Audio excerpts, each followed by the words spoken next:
الحمد لله نحمده ونستعينه ونستغفره ونؤمن به ونتوكل عليه ونعوذ بالله من شرور أنفسنا ومن سيئات أعمالنا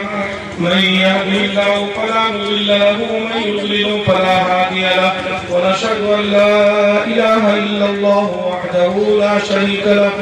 ونشهد أن سيدنا ومولانا محمدا عبده ورسوله أما بعد فأعوذ بالله من الشيطان الرجيم بسم الله الرحمن الرحيم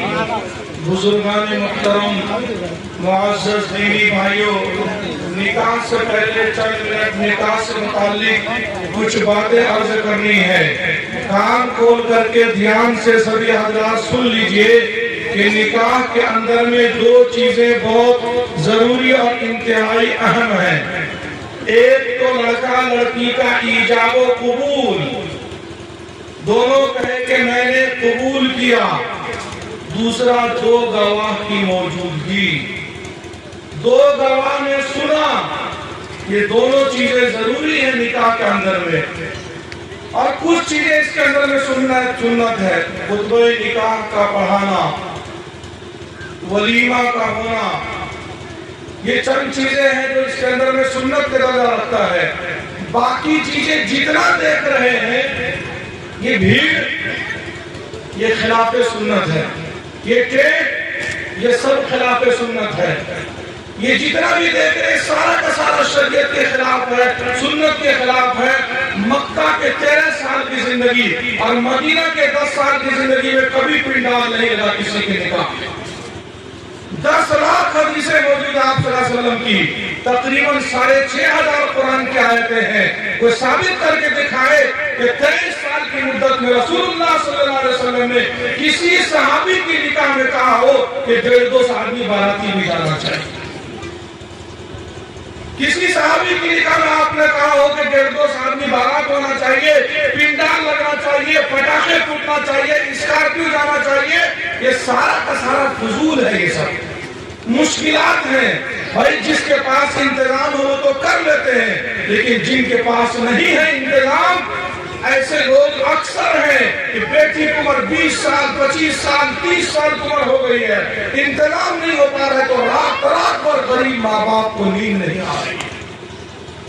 کتنے لوگ ہیں لکشمینیا میں جو کروڑ پتی ہیں اور کتنے لوگ ہیں محمد پور مجاری میں جو ارب پتی ہیں ہم ادھر ادھر کر کے انتظام کر بھی لیں لیکن امت میں اکثر لوگوں کا حال یہ ہے تو سنت اور شریعت سے ہٹ کر کے جب کام کریں گے تو پریشانی مصیبت کے سوا کچھ نہیں ملے گا میرے بزرگوں اور میرے دینی بھائیوں یہ جتنا خرچ کیا اتنی پریشانی ہوئی مصیبت ہوا ٹینشن ہوا دوسرے کی جتنا خرچ میں نے آپ کو بتایا ہے یہ سارا کا سارا خرچ وبال ہے عذاب ہے مصیبت ہے گناہ ہے کل قیامت میں اللہ کی آپ کو حساب دینا پڑے گا یہ دودھ کا دودھ اور پانی کا پانی ایک کر کے بتا رہا ہوں میرا باپ کرے گا تو وہ بھی مجرم ہے میرا بھائی کرے گا تو بھی مجرم ہے اور میں بھی کروں گا تو وہ بھی مجرم ہو اللہ کے لیے ایک قانون ہے فَلَن تَجِدَ لِسُنَّتِ اللَّهِ تَبْدِيلًا وَلَن تَجِدَ لِسُنَّتِ اللَّهِ تَحْوِيلًا اللہ کے اصول ہے قانون ہے ضابطہ ہے وقت کا مفتی اعظم بھی اپنے بیٹے کی شادی میں پٹاخہ چھوڑے گا تو کل قیامت کے دن اس کا گریبان پکڑا جائے گا اس لیے میرے بزرگوں ہم آپ سے اتنی گزارش کرتے ہیں کہ کوئی بھی کام کیجئے تو عالم علماء سے اچھے سچے دیندار لوگوں سے پوچھ کر کے کیجئے ہمیں کیسے کرنا ہے کتنا خرچ کرنا ہے کیا کرنا ہے ایک چیز ہم نے بتایا بہت موقع شادی بیاہ کا موقع نہیں اس کے علاوہ بہت سارا موقع ہے بہت خرچ کر رہا آدمی باپ کا انتقال ہوا قرآن خوانی کروایا 10 بچہ کونا میں بیٹھ کے چھوٹا چھوٹا ٹیکو کر کے کچھ پڑھ لیا اب ایک دم 1,000 آدمی کا بھوج چالو کیا جتنا مرر سرر مکھیا سرپنچ وارڈ سدس وارڈ پنچ سمیتی علاقے کے ذمہ دار جتنے بھی آس پاس 10-20 کلومیٹر میں بیٹا پتو ناتی نواسا لہرا سسرر پوری دنیا کو دعوت دے دیا یہ 1,00,000 روپے آپ نے خرچ کیا ایک ثواب میت کو نہیں ملا اس میں 1 کروڑ روپے مرنی کے بھوج میں آپ کھلا دیجئے 1 روپیہ مردے کو نہیں پہنچنا ہے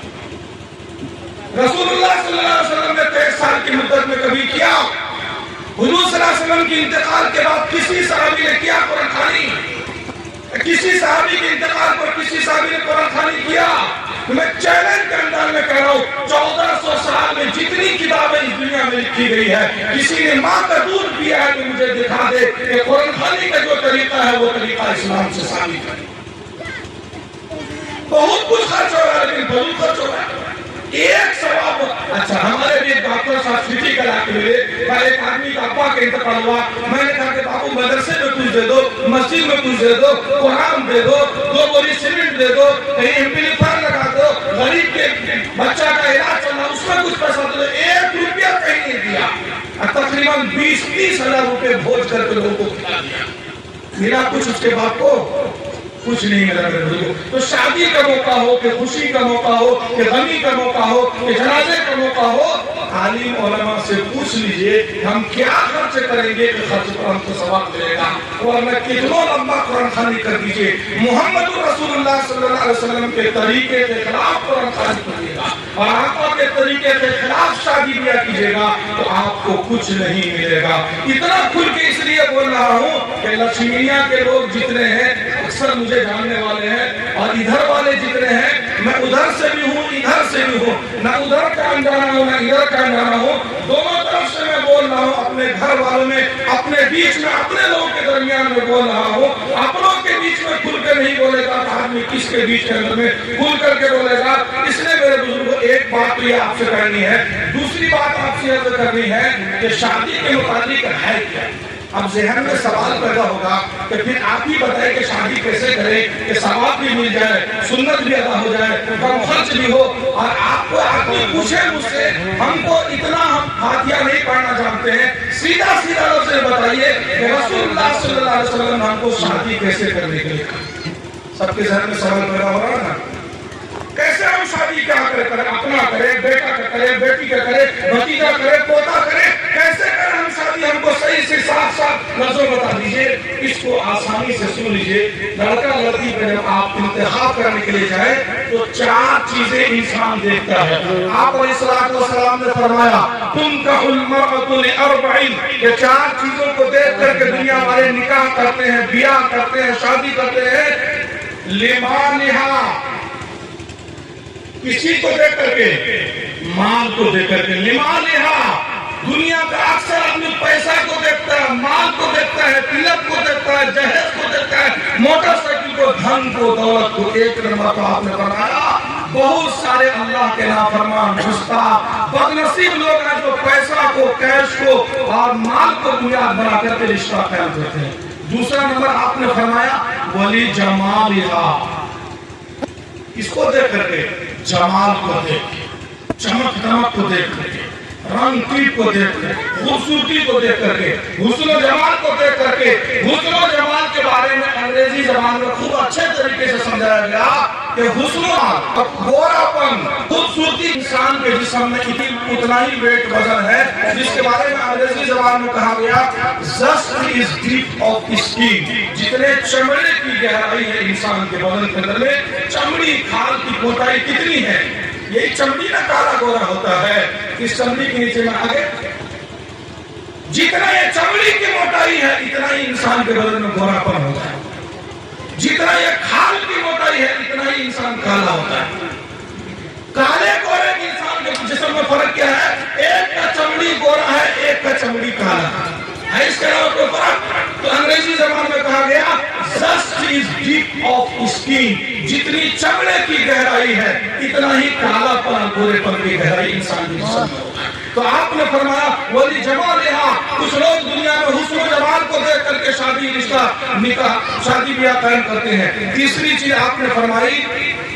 ولی حسبہا، کچھ لوگ حسب نسب خاندان کو دیکھ کر کے کرتے ہیں۔ تو آپ نے فرمایا ہے میری امت صرف برادری، قبیلہ، خاندان، ان چیزوں کو صرف نہیں دیکھنا۔ آپ نے فرمایا نہ مال کو دیکھنا، نہ جمال کو دیکھنا، نہ حسب نسب اونچی نام کو دیکھنا، ان چیزوں کو بعد میں دیکھنا ہے، ان چیزوں کو بعد میں رکھنا ہے، ان چیزوں پہ نگاہ نہیں رکھنا ہے۔ آپ نے فرمایا کہ میری امت، میری امت، میری امت ولی دینہا، ولی دینہا، ولی دینہا، سمجھ رہے بات کو؟ دینداری کو دیکھنا، دینداری کو دیکھنا، دینداری کو دیکھنا، لڑکی دیندار ہے کہ نہیں ہے، لڑکا دیندار ہے کہ نہیں ہے، لڑکی اللہ رسول کو پہچانتی ہے کہ نہیں پہچانتی ہے، لڑکا اللہ رسول کو پہچانتا ہے کہ نہیں پہچانتا ہے۔ 100 بات کی ایک بات جو اللہ اور اس کا رسول کا نہیں ہوگا وہ دنیا میں کسی کا نہیں ہوگا۔ جو اللہ رسول کو پہچانے گا وہی ساس سسور کو پہچانے گا، وہی بال بچے کی سجدے میں کرے گا۔ جو اللہ کا نہیں ہوا، محمد رسول اللہ کا نہیں ہوا، دنیا میں نہ کسی کا نہیں ہو سکتا ہے، نہ ہو پائے گا۔ میرے بزرگوں تو آپ نے فرمایا فاظفر بذات الدین، دینداری کو بنیاد بنا کر کے رشتے قائم کرنا۔ قریبت یدا، تمہارے دونوں ہاتھ میں لڈو رہے گا، تمہارے 10 انگلیاں گھی میں رہیں گی، تم تربتر ہو جاؤ گے، تم مالا مال ہو جاؤ گے۔ تو دینداری کو بنیاد بنا کر کے آپ نے رشتہ قائم کیا۔ دوسری بات میں آپ نے فرمایا جب رشتہ قائم ہو جائے، لڑکا لڑکی پسند ہو جائے تو فضل بھی جو اب لمبا ٹائم نہیں بنانا، 6 مہینے بعد، 2 سال بعد، 3 سال کے بعد، 9 مہینے بعد نہیں، جتنا جلدی ہو سکے نکاح پڑھاؤ۔ اب آخری بات میں کہتا ہوں کہ نکاح کیا کرنا ہے؟ جمعہ کے دن عصر کی نماز کے بعد لڑکے والے لڑکی والے کچھ لوگ مسجد میں آ جائیں اور امام صاحب یا کوئی آدمی نماز کے سلام پھرنے کے بعد اعلان کر دے کہ بھائی دعا کے بعد سب آدمی تھوڑی دیر تشریف رکھے، انشاءاللہ نکاح ہوگا۔ جتنے لوگ ہیں سب رک گئے، لڑکا لڑکی والے کچھ آدمی رک گئے، امام صاحب نے نکاح پڑھا دیا، جو چھوارا مٹھائی اس کو تقسیم کر دیا، اور اس کے بعد لڑکا لڑکی اپنے گھروں کو چلے جائیں گے۔ اس کے بعد اسی دن یا اگلے دن جتنا جلدی ہو لڑکی رخصت ہو کر کے لڑکے والے کے گھر آئے۔ بارات نہیں جائیں گے لینے کے لیے، 2-3 ذمہ دار، لڑکا جائے، اس کا باپ جائے، ایک گاڑی میں 2-3 ذمہ دار باشعور لوگ جا کر کے لڑکی کو بلا کر کے لے آئے، اور میاں بیوی دونوں ایک ساتھ رات بتائیں گے۔ جس رات اس کے اگلے دن آپ کے بس میں جتنا ہو، 1000 آدمی کو کھلا سکتے ہو، 500 کو کھلا سکتے ہو، 250 کو کھلا سکتے ہو، 100 کو کھلا سکتے ہو، 50 کو کھلا سکتے ہو، یا 10 کو کھلا سکتے ہو۔ یہاں تک کہ رسول اللہ صلی اللہ علیہ وسلم نے فرمایا، دھیان سے سنیے گا، اولم ولو بشاتن، ایک بکری کی اللہ نے استطاعت دی ہے تو ایک بکری ذبح کر کے بھی ولیمہ کیا کرو۔ حاجی عارف صاحب بیٹھے ہوئے ہیں، 1000 روپے میں بکری مل جاتی ہے،